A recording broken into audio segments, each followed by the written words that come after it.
এই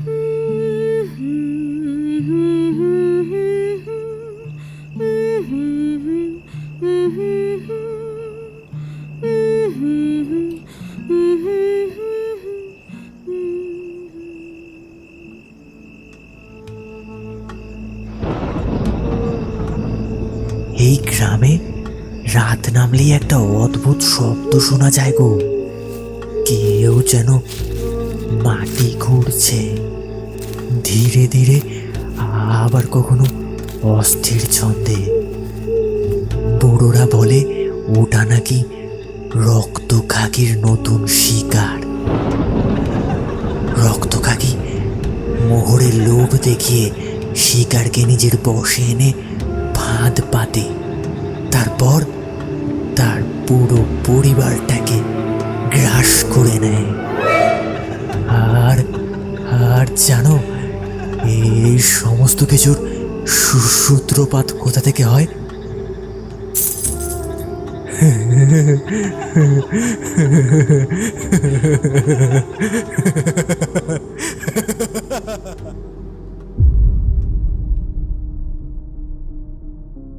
নমস্কার, গল্প ক্যানভাসে আপনাদের সকলকে স্বাগত জানাই। আপনারা আজ শুনবেন একটি গ্রাম বাংলার ভূতের গল্প, এবং এটি গল্প ক্যানভাসের দ্বিতীয় গল্প। আপনাদের কাছে অনুরোধ রইল আমাদের গল্পগুলি শোনার পাশাপাশি চ্যানেলটিকে সাবস্ক্রাইব করতে ভুলবেন না। ধন্যবাদ।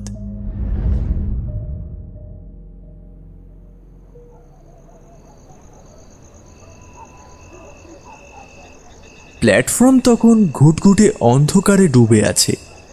লোডশেডিং চলছে নিশ্চয়ই। আজকে অঝোরে বৃষ্টি ঝরেছে সারা দিন ধরে।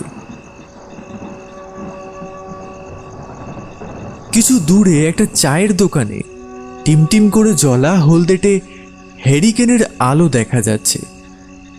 দোকানিও বাড়ি ফেরার প্রস্তুতি নিতে শুরু করেছে। মোবাইলের ফ্ল্যাশ লাইটটা জেলে প্ল্যাটফর্মের উপরে জমে থাকা জলের উপর থেকে এগোতে থাকে নিলয়।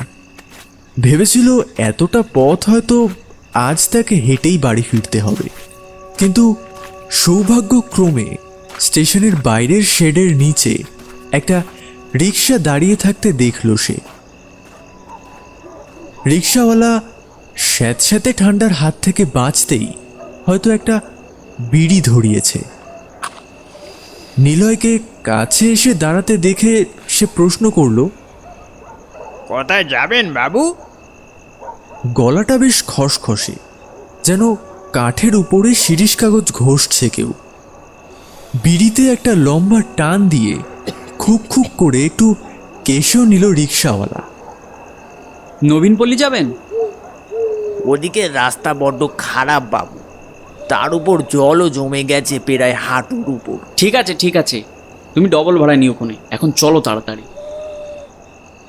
নিলয় আর কথা না বাড়িয়ে উঠে পড়ল রিক্সায়।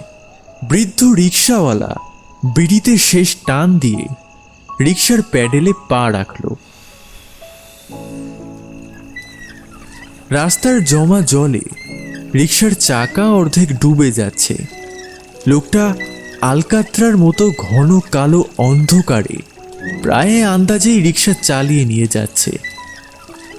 গোটা 10 মিনিটের পথ অতিক্রম করতেই নিলয়ের আধা ঘন্টা লেগে গেল।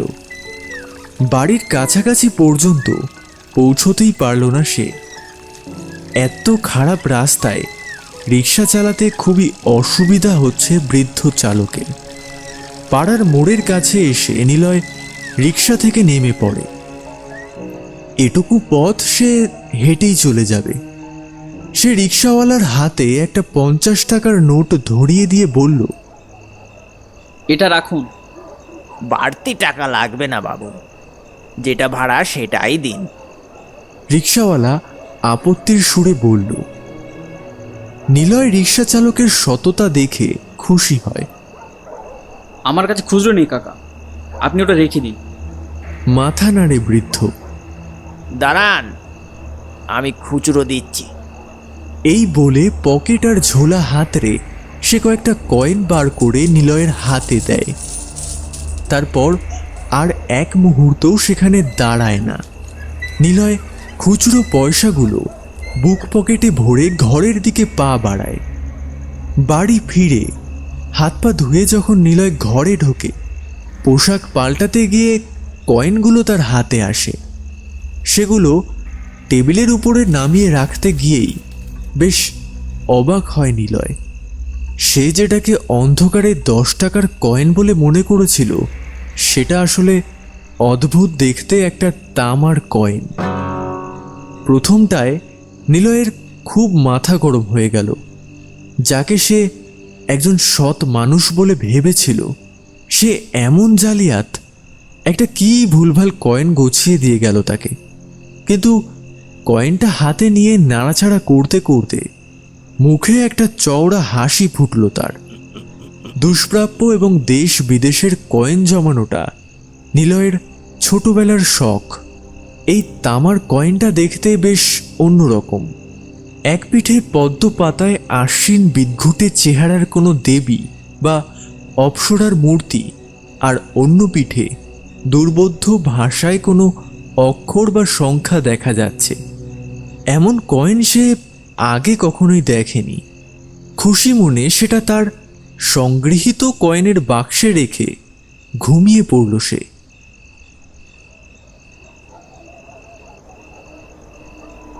সেই রাতে নিলয় একটা অদ্ভুত স্বপ্ন দেখল। তাদের বাড়ির পিছনে যে পরিত্যক্ত বাগানটা আছে, সেখানে মাটির উপরে উবু হয়ে বসে সে 2 হাত দিয়ে মাটি খুঁড়ছে।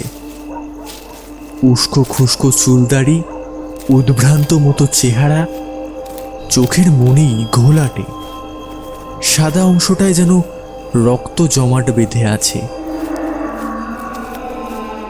খালি হাতে মাটি খুঁড়তে খুঁড়তে তার হাত দুটোর সবকটা নখ উপড়ে গিয়েছে।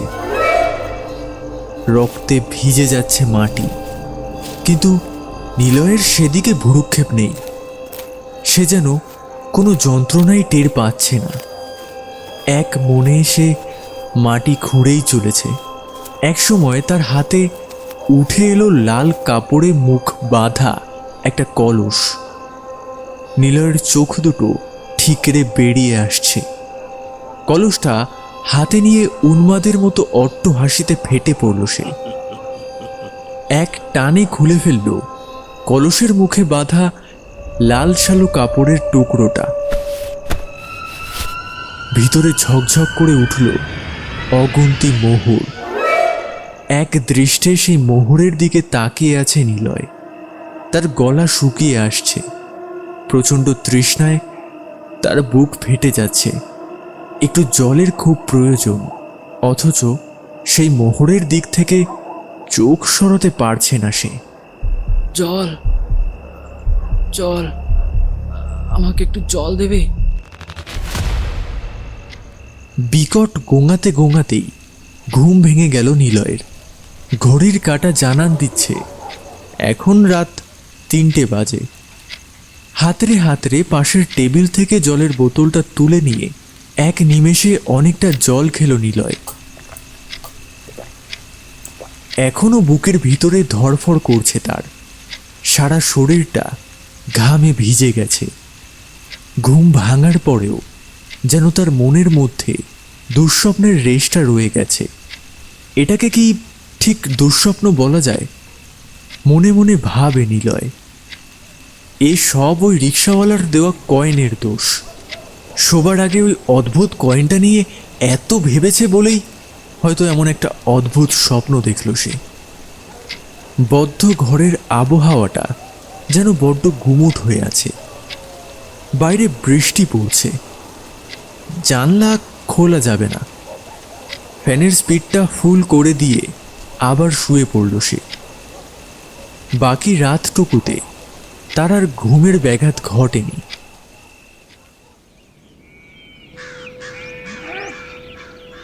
পরের দিন ঘুম থেকে উঠে ভোর রাতে দেখা স্বপ্নটার কথা মনে পড়ল তার।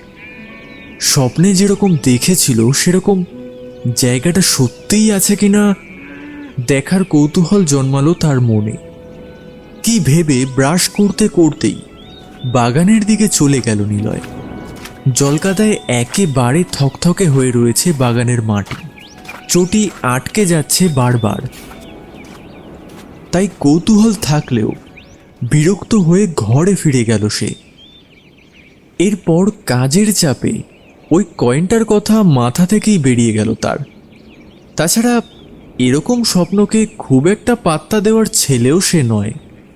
এদিকে ইতিমধ্যে প্রায় মাসখানেক অতিক্রান্ত হয়ে গেছে। কোনো এক ছুটির দিনে অলস সময়ে তার নিজের সংগৃহীত কয়েনগুলো একটু নেড়েচেড়ে দেখার ইচ্ছা হলো। আলমারি থেকে ছোট্ট কাঠের বাস্কটা বার করতে গিয়ে সে দেখল বাস্কটায় ঘুণ ধরে গেছে। ভ্রু কুঁচকে উঠল নিলয়ের। ভাগ্যিস আলমারিটা স্টিলের, না হলে ওতেও ঘুণ ধরে যেত এই বাস্কটা থেকে। কিন্তু বাস্কটা খুলতেই বিস্ময়ে হতবাক হয়ে গেল নিলয়। তার বাস্কে রাখা প্রত্যেকটি কয়েনের গায়ে যেন মরচে পড়ে গেছে। কেমন একটা কালচে বাদামি আস্তরণ পড়ে গেছে কয়েনগুলোর উপর। কেবলমাত্র সেই অদ্ভুত কয়েনটাই সম্পূর্ণ অক্ষত আছে, এখনো একইভাবে চকচক করছে। প্রচণ্ড মন খারাপ হয়ে গেল নিলয়ের। সে কিছুতেই ধরতে পারে না এর কারণ। অনেক ভেবে সে এই সিদ্ধান্তে আসে যে কয়েনটা নিশ্চয়ই কোনো বিশেষ ধাতুর তৈরি, যার কারণে অন্য কয়েনগুলো নষ্ট হয়ে গেছে, যেমনভাবে মার্কারি সোনাকে নষ্ট করে দেয়। সে সঙ্গে সঙ্গে প্রবীরদাকে ফোন করে। এই মানুষটাই তাকে সঠিক জবাব দিতে পারে। দুষ্প্রাপ্য মুদ্রার বিষয়ে তার গভীর জ্ঞান আছে। এইসব নিয়ে চর্চা করাই তার শখ। প্রবীরদা তাকে বলে 2 দিন পর বাস্ক সমেত সবগুলো কয়েন যেন সে তার বাড়িতে গিয়ে দিয়ে আসে। নিলয় রাজি হয়ে যায়। ওই অপয়া কয়েনটা নিজের কাছে রাখার আর কোনো ইচ্ছাই নেই তার। পরের দিন অফিস থেকে বাড়ি ফেরার সময়ও প্রচণ্ড বৃষ্টি পড়ছিল। নিলয় টোটো বা রিক্সা কিছু না পেয়ে হাঁটতে হাঁটতেই এগোয়। কিছু দূর যাওয়ার পরেই সে দেখে রাস্তার ধারে একটা রিক্সা উল্টে পড়ে আছে। কারুর গোঙানির মতো আওয়াজ কানে আসছে। নিলয় জল ভেঙে এগিয়ে যায় সেদিকে। কাছে গিয়ে রিক্সার নিচে চাপা লোকটাকে অনেক কষ্ট করে উদ্ধার করে সে। লোকটার মাথা ফেটে গেছে, জ্ঞান থাকলেও কথা বলার ক্ষমতা নেই। নিলয় বুঝতে পারে বর্ষার জমা জলের নিচে গাড্ডায় চাকা বেঁধেই রিক্সাটা উল্টে গেছে। লোকটাকে তক্ষুনি হাসপাতালে নিয়ে যাওয়া দরকার।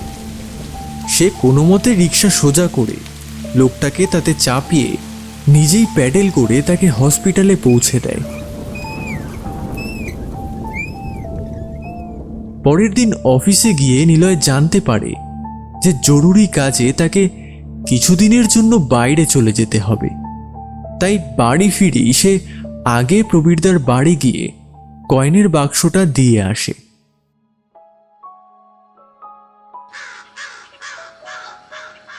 বাইরে গিয়ে কাজে ব্যস্ত থাকলেও একদিন সময় করে হসপিটালে ফোন করে ওই রিক্সাওয়ালার খবর নেয় সে জানতে পারে যে রিক্সাওয়ালা সুস্থ হয়ে বাড়ি ফিরে গেছে। প্রায় দিন 15 পর বাড়ি ফেরে নিলয়। আর বাড়ি ফিরেই সেই অদ্ভুত কয়েনের কথা মনে পড়ে তার।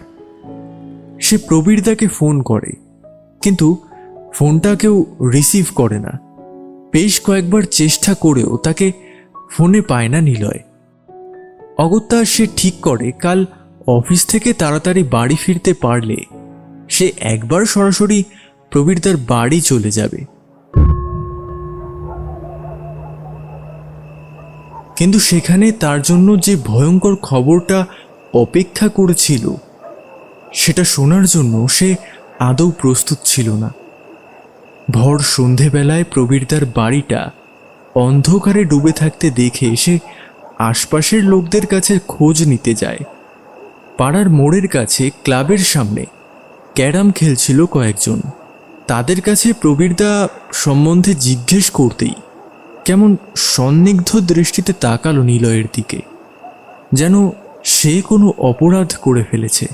ওদের মধ্যে থেকেই একজন একটু কড়া গলায় বলে ওঠে, আপনি কিছু জানেন না নাকি? কি জানবো? ওকে তো পুলিশে ধরে নিয়ে গেছে। সে কি? কেন? কি করেছিল উনি? খুন করেছিল, খুন। ভয়ঙ্কর ঘটনা মশাই, এক রাতে পুরো পরিবার শেষ। পুলিশ বলছে খাবারে মনে হয় বিষ মিশিয়ে দিয়েছিল, না হলে অজ্ঞান করার ওষুধ। তারপর বাড়ি শুদ্ধ সবাইকে ফালা ফালা করে কেটেছে। সারা ঘর রক্তে ভেসে যাচ্ছিল। সবাইকে মেরে ফেলে নিজের ঘরে দরজা বন্ধ করে দিয়ে ঘুমাচ্ছিল। সকালে কাজের মেয়েটা এসে দেখে ঘরের দরজা ভিতর থেকে বন্ধ। এদিকে কারুর কোনো সারা শব্দ নেই। সে পাড়ার লোককে ডাকে। দরজা ভাঙা হয়, ভিতরে গিয়ে দেখা যায় কটা ছিন্ন ভিন্ন লাশ পড়ে আছে। ওদিকে তখনও ঘুমাচ্ছে লোকটা। নিশ্চয়ই হেরোইন টেরোইন টানে, বুঝলেন মশাই। নেশার ঝোঁকে কি করেছে নিজেই জানেন। আমরাই থানায় ফোন করি, পুলিশ এসে ওকে গ্রেপ্তার করে। নিলয়ের মাথা বনবন করে ঘুরে ওঠে। প্রবীরদার মতো ভালো মনের পরিবার বৎসল মানুষ কি করে এরকম করতে পারে? আর কেনই বা এরকম করবে? বাড়ি ফিরে খুব মুষড়ে পড়ে নিলয়। কিছুতেই যেন এই ঘটনাটাকে মন থেকে মেনে নিতে পারছে না সে। সেই রাত্রেই সে আবার একটা অদ্ভুত স্বপ্ন দেখে। টলটলে জলপূর্ণ একটা জলাশয়, সেখানে অজস্র পদ্ম ফুল ফুটে আছে। কিছুটা দূরেই জলের মধ্যে হাবুডুবু খাচ্ছে প্রবীরদা। আমাকে বাঁচাও, আমাকে বাঁচাও নিলয়, আমি পাকের মধ্যে ডুবে যাচ্ছি, আমি মরে যাচ্ছি ভাই, আমাকে বাঁচাও। প্রবীরদার চোখগুলো ঠেলে বেরিয়ে আসছে কোটর থেকে। বিকৃত হয়ে যাচ্ছে তার মুখ। সেই দুর্গন্ধময় কালো জল হুড়মুড় করে ঢুকে পড়ছে তার নাক মুখ দিয়ে। কি ভয়ানক দৃশ্য! আতঙ্কে শিউরে ওঠে নিলয়। সে দাঁড়িয়ে দাঁড়িয়ে দেখছে একটু একটু করে জলের তলায় ডুবে যাচ্ছে প্রবীরদা। তখনও জলের উপরে তার হাতটা বেরিয়ে আছে। নিলয় হাতটা ধরে তাকে তুলতে যেতেই দেখতে পায় রক্ত শূন্য ফ্যাকাশে হাতের মুঠোয় ধরা রয়েছে সোনালি রঙের একটা চকচকে কয়েন। ঘুম ভাঙতেই ধরফর করে উঠে বসল নিলয়। প্রবীরদার হাতটা এখনো তার চোখের সামনে ভাসছে। আর ওই কয়েন, ওটা তো সেই কয়েনটা যেটা সে প্রবীরদাকে দিয়েছিল। কয়েনটা হাতে আসার পর থেকেই এই অদ্ভুত স্বপ্নগুলো দেখছে সে। সবটাই কি কাকতালীয়? নিলয়ের মন বলছে প্রবীরদার সঙ্গে যেটা ঘটেছে তার সঙ্গে ওই অদ্ভুত কয়েনটার নিশ্চয়ই কোনো সম্পর্ক রয়েছে। প্রবল এক অস্বস্তিতে ছটফট করতে থাকে নিলয়। সে যে করেই হোক প্রবীরদার সঙ্গে তার দেখা করতেই হবে। নিলয় উকিল মারফত খবর নেয় যে প্রবীরদাকে কোর্টে তোলা হবে। সেই নির্দিষ্ট দিনে সে বাইরে একবার প্রবীরদার সঙ্গে কথা বলিয়ে দেওয়ার অনুরোধ করে উকিলবাবুকে। সেদিন যখন উকিলবাবু প্রবীরদাকে তার সামনে এনে হাজির করালো, নিলয় যেন সবকিছু বলার ভাষা হারিয়ে ফেলল। ভালো মন্দ চেহারার মানুষটাকে একজন বদ্ধ উন্মাদ ছাড়া কিছুই মনে হচ্ছে না। চোখে মুখে আতঙ্কের ছাপ সুস্পষ্ট। এ কি অবস্থা হয়েছে তার! নিলয়কে সামনে দেখেও যেন সে তাকে চিনতে পারল না। নিলয়ের চোখের দিকে তাকিয়ে কিছু একটা যেন বোঝার চেষ্টা করে প্রবীরদা। তারপর চোখ মুখ বিকৃত করে অদ্ভুত বিজাতীয় কণ্ঠস্বরে কেবল এটুকু বলে, ওর জিভে রক্তের স্বাদ লেগেছে, ও আরো রক্ত চায়। রক্ত খাকি, রক্ত খাকি। বিকট শব্দ করে হাসতে থাকে প্রবীরদা। তার কথাগুলো শুনে নিলয়ের শরীরের রক্ত যেন জল হয়ে আসছে। ওটা কি সত্যিই প্রবীরদা, নাকি ওর রূপধারী কোনো পিশাচ? নিলয়ের মনে এক বদ্ধমূল ধারণা জন্মায় যে এসবের সঙ্গে নির্ঘাত ওই রিক্সাওয়ালার কোনো যোগ আছে। সেই রাতে ও যদি নিলয়কে ওই কয়েনটা না দিত তাহলে হয়তো এত কিছু হতোই না। ওটা একটা অভিশপ্ত জিনিস। নিলয় ঠিক করে সে ওই রিক্সাওয়ালাকে যেখান থেকে হোক খুঁজে বার করবে। একটা একটা করে দিন কেটে যায়, অথচ কোনো সুরাহা হয় না। ওদিকে পুলিশের পক্ষ থেকেও তদন্ত যেন কিছুতেই এগোচ্ছে না। প্রবীরদাকে খুনি সাব্যস্ত করার মতো কোনো তথ্য প্রমাণ মেলেনি। গোটা একটা পরিবার শেষ হয়ে গেল। আর এর জন্য নিলয় নিজেকেও কম দায়ী মনে করে না। প্রবীরদার পরিবারের সকলের মৃত্যুটা হয়তো রহস্যই থেকে যাবে।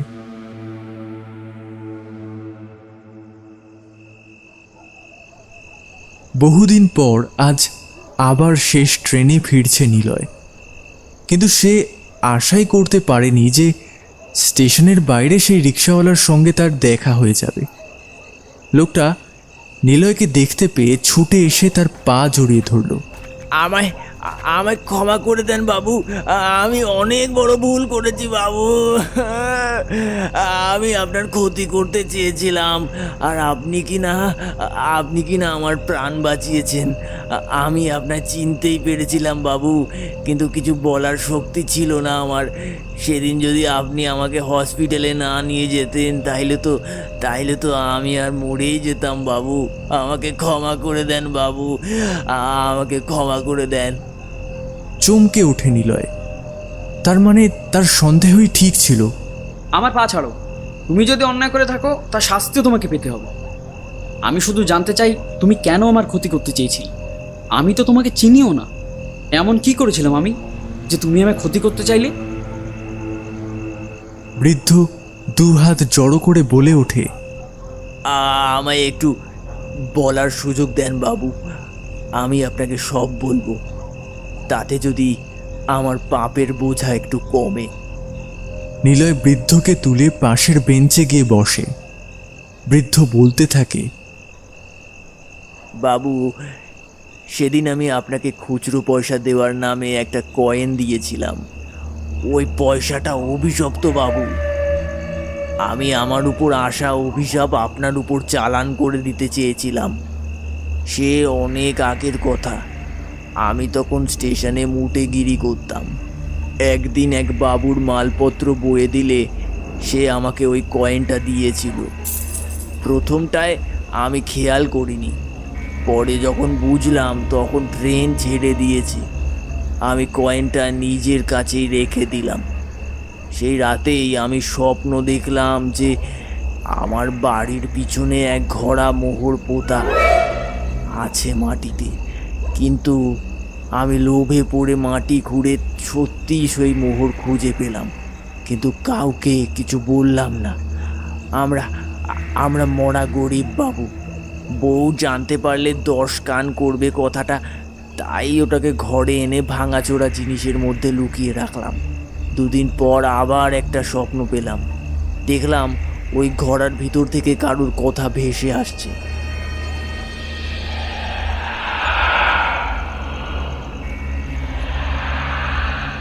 আমি কান পেতে শুনলাম, সে যেন আমাকেই বলছে যে আমি যদি এরকম আরও অনেক অনেক মোহর চাই তাহলে আমার সবচেয়ে কাছের মানুষটাকে তাকে দিয়ে দিতে হবে।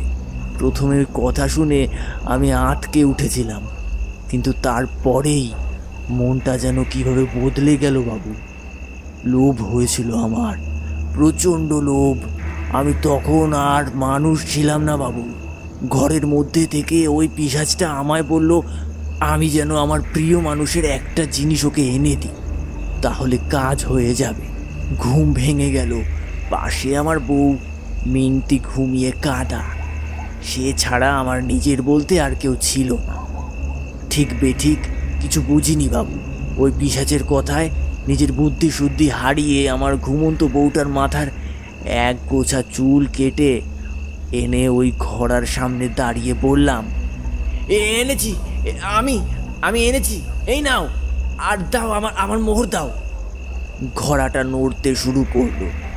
কুপির নিভু নিভু আলোয় দেখলাম একটা রক্ত মাখা হাত উঠে আসছে ওই ঘোড়ার ভিতর থেকে।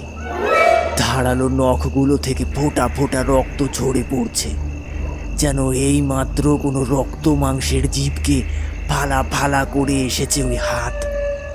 ভয়ে আমার প্রাণটা যেন শুকিয়ে গেল, তাও চোখ সরাতে পারছি না ওটার থেকে। হাতটা আমায় ইশারা করে কাছে ডাকছে। আমি আমার বউয়ের কাটা চুলের গোছাটা এগিয়ে ধরলাম ওটার দিকে। খপ করে ওই চুলটা ধরেই হাতটা আবার ঘোড়ার মধ্যে ঢুকে গেল।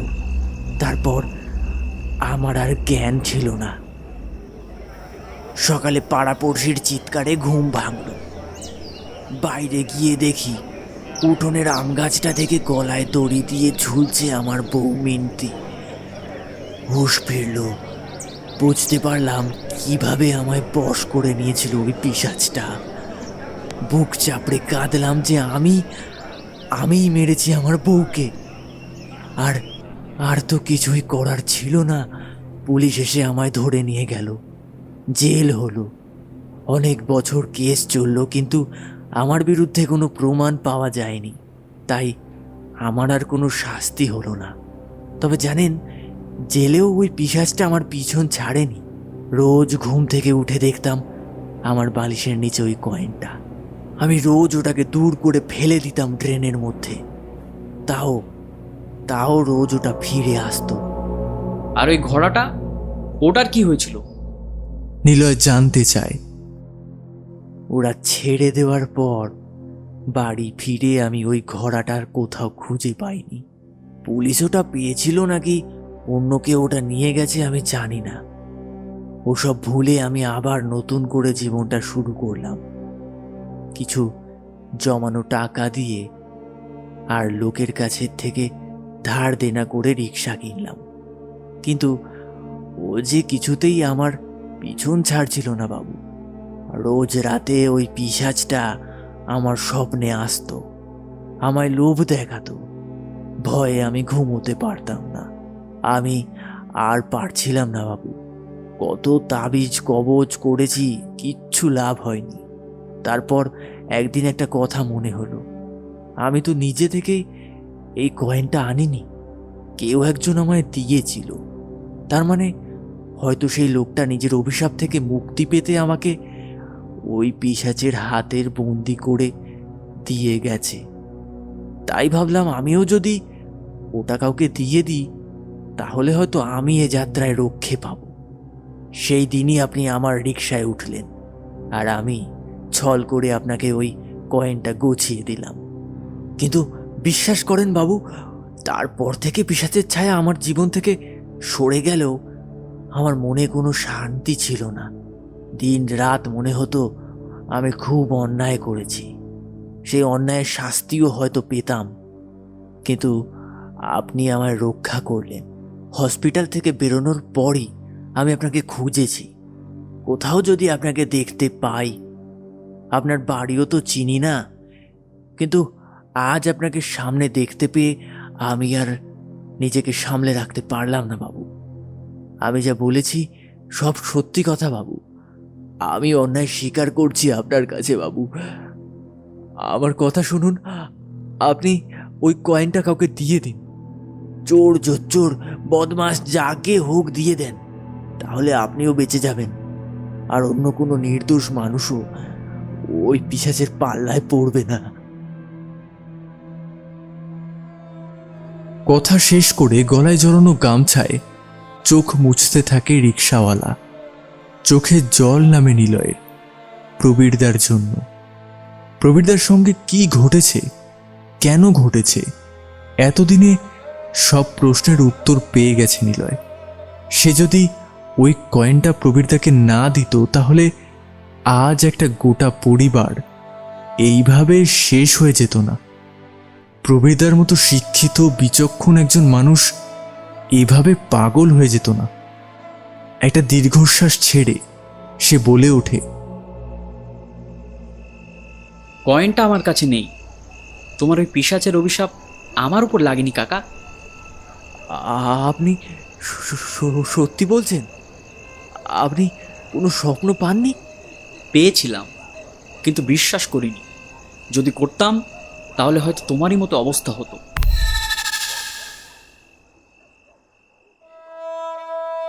রিকশাওয়ালা নিলয়ের কথা শুনে অবাক হয়। নিজের বৃদ্ধা মায়ের মুখটা ভেসে ওঠে নিলয়ের চোখের সামনে। ভাগ্যিস সে ওই স্বপ্নে বিশ্বাস করেনি, না হলে ওই পিশাচের প্ররোচনায় সে হয়তো তার মাকেই... না, আর ভাবতে পারে না নিলয়।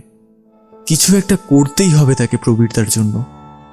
সে প্রবীরদার পরিবারকে তো আর বাঁচাতে পারেনি, কিন্তু প্রবীরদাকে সে নিশ্চয়ই বাঁচাবে।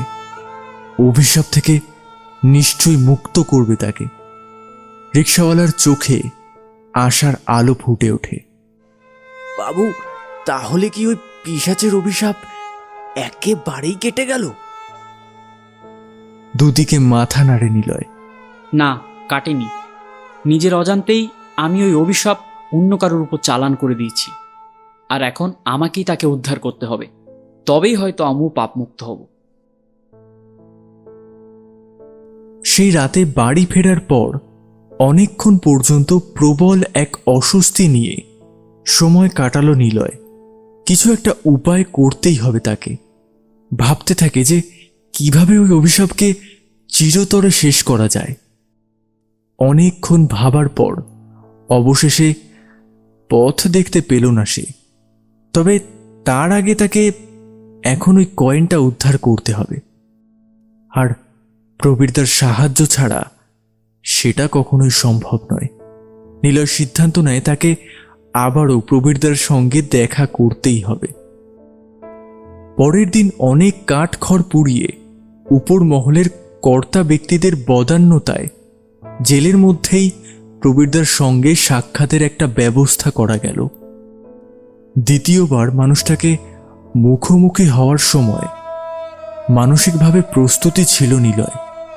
হয়তো তার উদ্দেশ্য সফল হবে না, হয়তো প্রবীরদা তার সঙ্গে কথাও বলবে না, তবু শেষ চেষ্টা তো তাকে করতেই হবে। অবশ্য নির্দিষ্ট সময়ে যখন দুজন কনস্টেবল প্রবীরদাকে সঙ্গে নিয়ে এলো, তাকে দেখে অদ্ভুত রকমের শান্ত বলে মনে হলো। তার দৃষ্টিতে প্রবীরদা সেদিনের মতো উন্মাদ নয়, এক গভীর নিস্তব্ধতা অনুভব করতে পারল নিলয়। সে ডাকল, প্রবীরদা, আমি নিলয়। চিনতে পারছো না আমায়? তার দিকে দৃষ্টি না ফিরিয়েই মাথা নেড়ে সম্মতি জানালো প্রবীরদা। কনস্টেবল দুজন ভিজিটিং রুমের বাইরে গিয়ে দাঁড়ালো। নিলয় প্রবীরদার কাঁধে হাত রেখে বলল, বসো এখানে, তোমার সঙ্গে আমার জরুরি কথা আছে। প্রবীরদা বেঞ্চের উপর বসে পড়ল। তারপর বেশ স্বাভাবিক কণ্ঠেই বলল, আমি জানতাম তুই আমার কাছে আসবি। একটু যেন চমকে উঠল নিলয়। তুমি জানতে? প্রবীরদা, তুমি আর কি জানো? তুমি যা জানো আমায় বলো, আমি তোমাকে সাহায্য করার জন্য এখানে এসেছি। কথা শুনে প্রবীরদা বিশ্রী সুরে হেসে উঠল। নিলয়ের গাটা যেন কেমন শিরশির করে উঠল। প্রবীরদা নিলয়ের কানের কাছে মুখ নিয়ে গিয়ে অদ্ভুত একটা ফ্যাসফ্যাসে চাপা স্বরে বলে উঠল, আমাকে কেউ বাঁচাতে পারবে না, তুইও না। রক্তখাকির তেষ্টা না মেটা পর্যন্ত থামবে না। ওর আরো রক্ত চাই, অনেক রক্ত, গরম গরম তাজা তাজা নোনা স্বাদের রক্ত। নিলয় তাকিয়ে দেখল প্রবীরদার চোখ দুটো অস্বাভাবিকভাবে চকচক করছে, যেন তার সামনে খুব লোভনীয় কোনো খাবার রাখা আছে। নিলয় যা ভেবেছিল অবস্থা যে তার চেয়েও বেগতিক। প্রবীরদার মধ্যে একই সঙ্গে দুটো অস্তিত্বের বহিঃপ্রকাশ দেখতে পাওয়া যায়। একটা সে নিজেই আর আরেকটা ওই পিশাচের কালো ছায়া। সে ধীরে ধীরে গ্রাস করে নিচ্ছে প্রবীরদাকে। তবুও নিলয় শেষ চেষ্টা করতে ছাড়ল না। প্রবীরদা, আমাকে শুধু এটা বলে দাও যে ওই কয়েনটা তুমি কোথায় রেখেছো? বাড়িতে? প্রবল বেগে দুদিকে মাথা নাড়ল প্রবীরদা। না, আমি ওটা কোথাও রাখিনি। ওটা নিজেই আমার পিছন পিছন এখানে চলে এসেছে। ওটা তোমার কাছে এখন আছে? না, ফেলে দিয়েছি। রোজ রাতে স্বপ্নে এসে আমায় অত্যাচার করে, নরক যন্ত্রণা দেয়। রোজ সকালে বালিশের নিচে ওটাকে খুঁজে পাই। আমি ফেলে দিই, যেখানে পারি দূর করে ফেলে দিই। তাও ফিরে আসে রোজ রাতে। কালকেও আসবে, আমি জানি ঠিক আসবে। ও আমায় ছেড়ে কোথাও যাবে না। কোথাও না।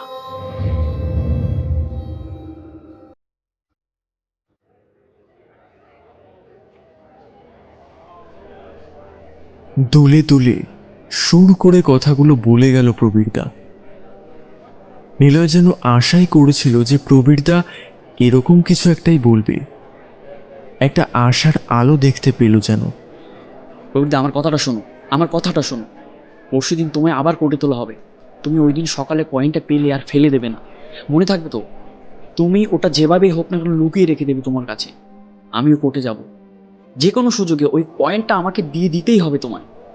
এই একটা কাজ তোমায় পারতেই হবে। তাহলেই তোমার উপর থেকে ওই পিশাচের ছায়া সরে যাবে। আমি কথা দিচ্ছি তোমায়, আমার কারণে যেমন তোমাকে এত বড় বিপদে পড়তে হয়েছে, তেমন আমি তোমাকে এই বিপদ থেকে উদ্ধার করব। তোমার মনে থাকবে তো আমি কি বললাম? প্লিজ প্রবীরদা, তোমাকে এটা পারতেই হবে। প্রবীরদা ফেল ফেল দৃষ্টিতে কিছুক্ষণ তাকিয়ে থাকে তার দিকে। তারপর হঠাৎ তাকে জড়িয়ে ধরে হাউমাউ করে কেঁদে ওঠে।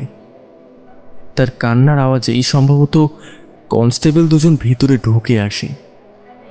একজন কনস্টেবল একটু কড়া গলায় বলে উঠল, আপনার টাইম ওভার হয়ে গেছে, এবার আপনি যান। নিলয় উঠে পড়ল ওখান থেকে। তার যা জানার ছিল তা জানা হয়ে গেছে। সে প্রবীরদার পিঠে হাত বুলিয়ে তাকে দৃঢ় সান্ত্বনা দিয়ে বেরিয়ে এলো সেখান থেকে। দুদিন পর কোর্ট রুমে আবার দুজনে মুখোমুখি হয়। নিলয় কোর্টের বাইরে দাঁড়িয়েছিল। প্রবীরদা তাকে দেখে যেন চোখের ইশারায় কিছু বোঝাতে চাইল। কাছাকাছি আসতেই সে হুমড়ি খেয়ে পড়ে গেল নিলয়ের পায়ের কাছে। নিলয় সঙ্গে সঙ্গে তাকে ওঠানোর জন্য এগিয়ে গেল। প্রবীরদাকে তুলে দাঁড় করানোর সময়টুকুর মধ্যে খুব দ্রুত গতিতে একটা কাণ্ড ঘটে গেল। নিলয় যখন তাকে উঠে দাঁড়াতে সাহায্য করছে, তখন গার্ডের চোখকে ফাঁকি দিয়ে নিলয়ের হাতের মধ্যে কিছু একটা গুজে দিয়েছে প্রবীরদা। জিনিসটা যে কি সেটা নিলয় ভালোভাবেই জানে। সে কয়েনটা তার হাতের মুঠোয় শক্ত করে ধরে রাখল। আদালত চত্বর থেকে বেরিয়ে বাস স্ট্যান্ডে এসে শহরতলির বাস ধরল নিলয়। তার গন্তব্য শিবহাটা। যেটুকু সত্য এখনো আড়াল হয়ে আছে সেটাই উন্মোচিত হওয়ার আশায় যাচ্ছে সে। আর এই কাজ করতে পারে একমাত্র সাধন কাকা। কোনো এক লতায় পাতায় সম্পর্কে নিলয়ের কাকা হয় সে। বয়সে যদিও প্রায় তারই সমবয়সী, ছোট থেকেই তাদের বাড়িতে যাতায়াত সূত্রে সাধন কাকার সঙ্গে নিলয়ের সম্পর্কটা খুবই আন্তরিক ছিল। যদিও মাত্র 17 বছর বয়সেই সে গৃহত্যাগ করে। তারপর বহু বছর তার খোঁজ পাওয়া যায়নি। অবশেষে একদিন যখন সে তার গ্রামে ফিরে এলো, তখন সে জোটাজোটধারী এক সন্ন্যাসীতে পরিণত হয়েছে। যদিও নিজের বাড়িতে আর ফিরে যায়নি সে। গ্রামের শেষ প্রান্তে হিংলার চরের পাশে ছোট্ট একটা ঘর বেঁধে থাকে সে। হিংলার চর জায়গাটা এমনই বদনাম যে শিবহাটা গ্রামের সাধারণ মানুষ ভুলেও কেউ সন্ধ্যার পর ওই পথ মারায় না। এক সময়ে ওই চরে অকালে মৃত্যু হওয়া ছোট ছোট শিশুদের মাটি চাপা দিয়ে আসা হতো। সময় বদলেছে, এখন শিশুদের সরকারের যথাযথ ব্যবস্থা আছে, তাই হিংলার চরে সচরাচর কারোর যাওয়ার প্রয়োজন পড়ে না। এখনো ওই চরের কাদায় ছোট ছোট নরকরটি আর কঙ্কালের অবশেষ দেখতে পাওয়া যায়। অনেক বছর আগে একবার মায়ের সঙ্গে সাধন কাকার আস্তানায় গিয়েছিল নিলয়। বলা যায় যেতে বাধ্য হয়েছিল। সাধন কাকা অতীন্দ্রিয় জগতের অধিবাসীদের সঙ্গে যোগাযোগ স্থাপন করতে পারে। মৃত্যুর পরেও যে আত্মা এই পৃথিবীর মায়া ত্যাগ করতে পারে না, বা প্রতিশোধকামী যে আত্মা লৌকিক জগতের অধিবাসীদের নিরূপণ হয়, তাদেরকেই মুক্তি দেওয়ার উপায় জানে সে। এই জন্যই বহু দূর দূর থেকে তার কাছে সাহায্য প্রার্থনা করতে আসে অনেকেই। নিলয়ের মাও নিলয়কে সেখানেই নিয়ে গিয়েছিল এরকমই এক সাহায্য প্রাপ্তির আশায়। এক ঝড় জলের রাতে অফিস থেকে ফেরার পথে নিজের বাড়ির কাছে এসেই বজ্রঘাতে মৃত্যু হয়েছিল নিলয়ের বাবার। তারপর থেকেই তাদের বাড়িতে এক অশরীরীর অস্তিত্বের আনাগোনা অনুভব করতে পারত নিলয় এবং তার মা। সন্ধ্যার পর প্রায়ই বাইরের উঠোনে সাইকেলের ঘন্টি শুনতে পাওয়া যেত, কিন্তু দরজা খুললে কাউকে দেখতে পাওয়া যেত না।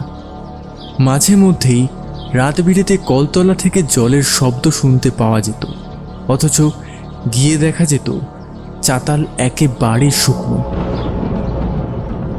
শুধু তারাই নয়, পাড়ার লোকেরাও অনেক রকম অদ্ভুত ঘটনার সাক্ষী হচ্ছিল। যে রাস্তায় নিলয়ের বাবার অপঘাতে মৃত্যু হয়, রাত্রের দিকে সেই পথটা এড়িয়ে চলত সবাই। এইসব কারণেই পাড়ার লোকেরা চাঁদা তুলে কালীর থানে পুজো দিয়েছিল, যাতে এই অশরীরীর উপদ্রব থেকে রেহাই পাওয়া যায়। কিন্তু তাতেও কোনো কাজ হয়নি। তখন বাধ্য হয়েই নিলয়ের মা সাধন কাকার কাছে যাওয়ার সিদ্ধান্ত নেয়। বলা বাহুল্য, তার সেই সিদ্ধান্তের কারণেই আজ নিলয়রা শুধু নয়, তাদের পাড়ার লোকেরাও নিরুপদ্রব জীবন কাটাচ্ছে। 7 দিন সময় নিয়েছিল সাধন কাকা, তার মধ্যেই সমস্যার সমাধান করে দেয় সে। নিলয় জানে বর্তমানে যে ভয়ঙ্কর অভিজ্ঞতার মধ্যে দিয়ে তাকে যেতে হচ্ছে, তার থেকে মুক্তি দিতে পারে একমাত্র সাধন কাকাই। বাসটা যখন এসে শিবহাটা বাসস্ট্যান্ডে এসে দাঁড়ালো, তখন বিকেলের রোদ দিগন্তের উপর তির্যক হয়ে পড়ছে। গ্রামের মধ্যে দিয়ে হেঁটে হিংলার চর পর্যন্ত পৌঁছাতে 1 ঘন্টার উপরে লাগবে। তার উপর এত বছর পরে পথঘাট চিনে এগোতে সময় লাগার কথা। তাই খিদে পেট চিনচিন করলেও খাবারের খোঁজ না করে নিলয় গ্রামের পথে হাঁটা দিল। প্রথমে বেশ কিছুটা পথ সে নিজেই চিনে চিনে এগোতে পারল, কিন্তু তারপর গ্রামের মানুষের সাহায্যের প্রয়োজন হলো। হিংলার চরে যাবে শুনেই ভ্রু কুঁচকে উঠছিল প্রত্যেকেরই। একজন বয়স্ক মানুষ তো আশঙ্কার সুরে বলেই ফেললেন, সেখানে যখন যাবেই বাবা, একটু সকাল সকাল বেরোতে পারোনি? কাজ মেটাতে তো সন্ধ্যা নেমে যাবে। জায়গাটা কেমন সেটা জানো তো? জানি। বলে বৃদ্ধের দেখানো পথে এগিয়ে যায় নিলয়। তার এখন ভয় পাওয়ার সময় নয়, যত তাড়াতাড়ি সম্ভব তাকে সাধন কাকার কাছে পৌঁছাতেই হবে। সে দ্রুত পায়ে হাঁটতে লাগলো।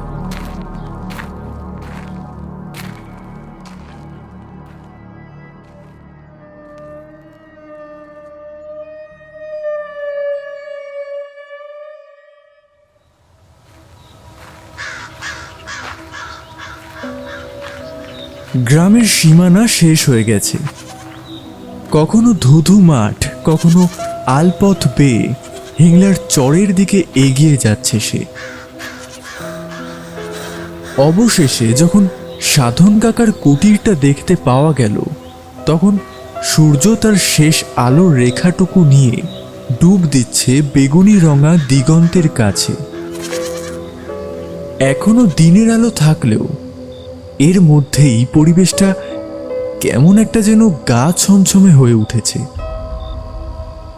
নিলয় লক্ষ্য করল কুটির চত্বরটা বেশ পরিষ্কার পরিচ্ছন্ন, যেমনটা সে সেবারেও দেখেছিল। উঠোনে একটা মস্ত বড় বেলগাছ, উঁচু দালানওয়ালা মাটির ঘরের দরজাটা সম্ভবত ভিতর থেকেই বন্ধ। নিলয় উঠোনে পা রাখতে যেতেই অদ্ভুত একটা কাণ্ড ঘটল। তার মনে হলো সে পা বাড়াতেই যেন ঝটকা এক টানে কেউ তাকে পিছন দিকে সরিয়ে দিল। এক মুহূর্তে তার মনে হয়েছিল হয়তো সাধন কাকাই এসেছে, কিন্তু না, পিছন ঘুরে কাউকে দেখতে পেল না সে। বুকের ভেতর ধড়ফড় করছে, গলাটা শুকিয়ে এলো নিলয়ের। কই, সেবারে তো এরকম কোনো অভিজ্ঞতা হয়নি। কে তাকে সামনে এগোতে বাধা দিচ্ছে, কেন দিচ্ছে? মনে মনে ইষ্টনাম জপ করে কুটিরের দিকে তাকালো নিলয়। দরজাটা এখনো সেভাবেই বন্ধ আছে। সে ওখানে দাঁড়িয়েই ডেকে উঠল, সাধন কাকা, সাধন কাকা। ভিতর থেকে কোনো সাড়া শব্দ পাওয়া গেল না। আরেকটু জোরে ডাকলো সে, সাধন কাকা, তুমি কি ভেতরে আছো? আমি নীলু। এবারেও কোনো উত্তর পাওয়া গেল না। নিলয়ের মনে আশঙ্কার মেঘ জমল। এখানে আসাটা কি তার ব্যর্থ হলো? সাধন কাকা কি তবে বাড়িতে নেই? কি করবে সে এখন? আরেকটু অপেক্ষা করবে এখানে দাঁড়িয়ে? ওদিকে আকাশ জুড়ে নেমে আসছে সন্ধ্যার কালো ছায়া। একটু পরে দিনের শেষ আলোটুকুও মুছে যাবে। তার মধ্যেই যদি সাধন কাকা না আসে, তাহলে সে ফিরবে কি করে? আধুনিক জগৎ থেকে বিচ্ছিন্ন থাকা মানুষটা মোবাইল ফোনও তো ব্যবহার করে না, আর করলেও বা কি, এখানে মোবাইলও অচল, নেটওয়ার্ক কাজ করে না। আরও কিছুটা সময় অপেক্ষা করেও যখন সাধন কাকা এলো না, তখন বাধ্য হয়ে নিলয় ফিরে যাবে বলেই মনস্থ করল। সবে সে কয়েক পা এগিয়েছে, এমন সময় পিছন থেকে কাঠের দরজাটা খোলার শব্দ পাওয়া গেল। থমকে দাঁড়িয়ে পড়ে পিছন ঘুরল নিলয়। সাধন কাকা দালানে এসে দাঁড়িয়েছে। তাকে দেখে হাতছানি দিয়ে ডাকল। নিলয় এগিয়ে গিয়েও উঠোনে পা রাখার আগে দাঁড়িয়ে পড়ল। কিছু হবে না, চলে আয়। কিন্তু কিন্তু একটু আগে জানি জানি, ধ্যানে বসেছিলাম বলে একজনকে পাহারায় রেখেছিলাম। সে আর তোকে আটকাবে না, চলে আয়। নিলয়ের শিরদাঁড়া বেয়ে যেন শিরশিরে একটা অনুভূতি নেমে গেল।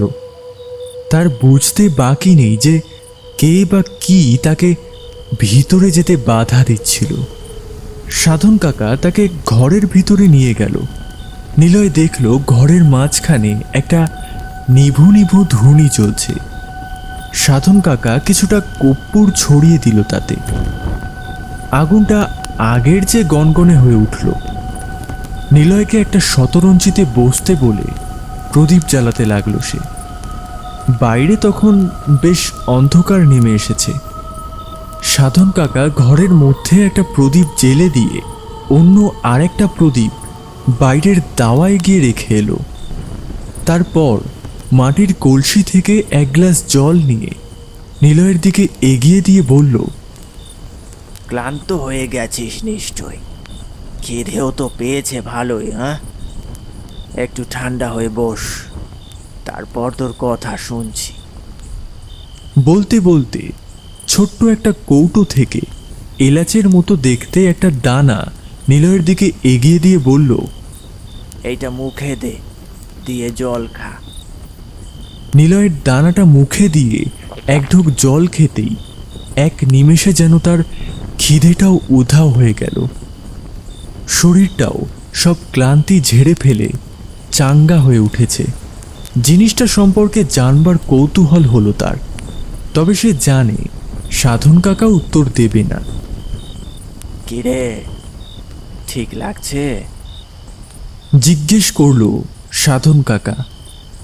নিলয় মাথা নাড়ল। এবারে তোর সব কথা শুনবো। তার আগে তোর কাছে যে জিনিসটা আছে ওটা ওই পাথরের বাটির মধ্যে রেখে আয়, যা। রক্তের কটু গন্ধ আসছে নাকে। নিলয় চমকে উঠল সাধন কাকার কথা শুনে। কয়েনটা যে তার পকেটেই আছে, কিন্তু গন্ধ, সে তো কোনো গন্ধ পাচ্ছে না। যাই হোক, সাধন কাকার কথা মতো জলপূর্ণ পাথরের বাটিতে সে কয়েনটা রেখে দিল। মুহূর্তের মধ্যে সাদা পাথরের বাটির স্বচ্ছ জলটা রক্তিম বর্ণ ধারণ করল। নিলয় মনে মনে নিজেকে আশ্বস্ত করল সে সঠিক জায়গাতেই এসেছে। নিলয় তার আসনে এসে বসার পর দেখল সাধন কাকার মুখের অভিব্যক্তি যেন বেশ গম্ভীর হয়ে উঠেছে। খুব খারাপ জিনিস পেয়েছিস রে। নিজেই পেয়েছিস নাকি কেউ দিয়েছে? যদিও কেউ দেওয়ারই সম্ভাবনাটা বেশি। প্রথমে একজন দিয়েছিল, কিন্তু আমার হাত থেকে অজ্ঞানবশত ওটা অন্য কারোর হাতে চলে যায়। আমি আবার তার থেকে চেয়ে আনলাম তোমাকে দেখাবো বলে। সাধন কাকা আঙুল দিয়ে বাতাসে আঁকিবুকি কাটতে কাটতে বলল, এ জিনিস একজনের হাতের জিনিস না, বহু হাত ঘুরে তারপর তোর কাছে এসেছে। যার কাছেই গিয়েছে তার সর্বনাশ করার চেষ্টা করেছে। তবে তোর কিছু হয়নি কেন জানিস? কেন? কারণ তুই ওই পিশাচের ফাঁদে পা দিসনি। কি ঠিক বলছি তো? নিলয় মাথা নাড়ে।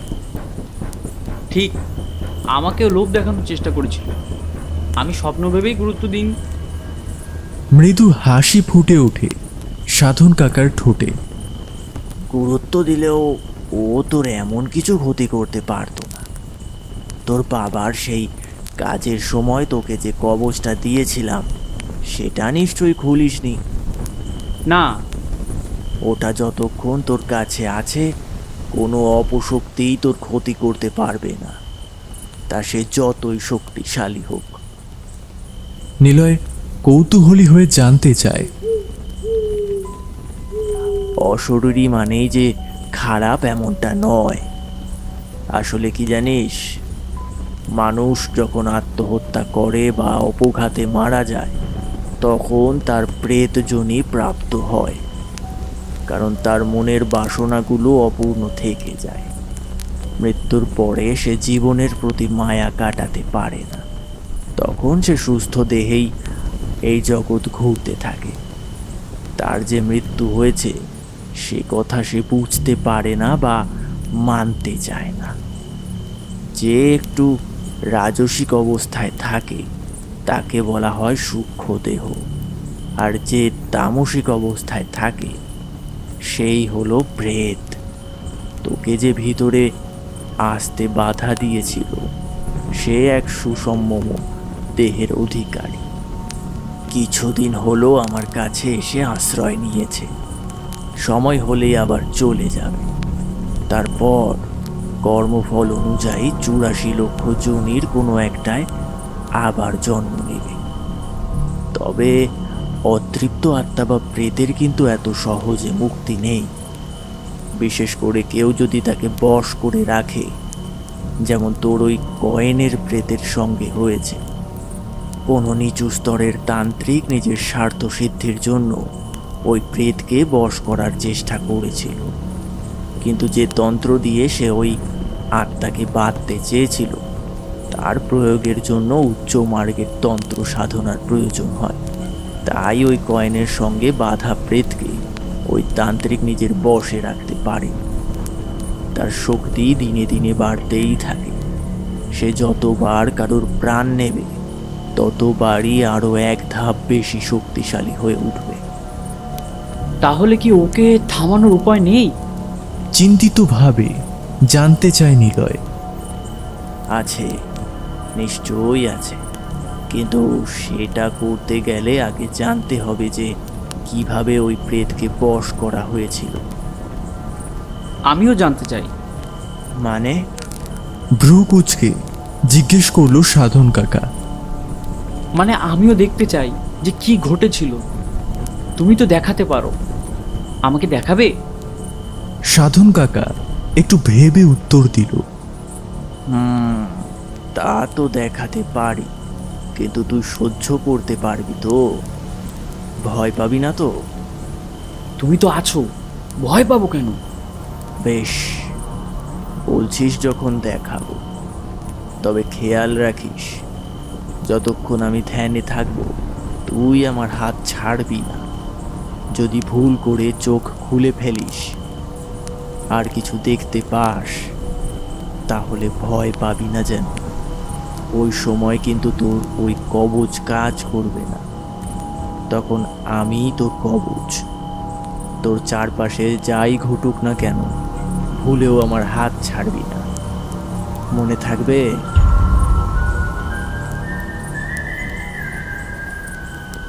মাথা নেড়ে সায় দিল নিলয়।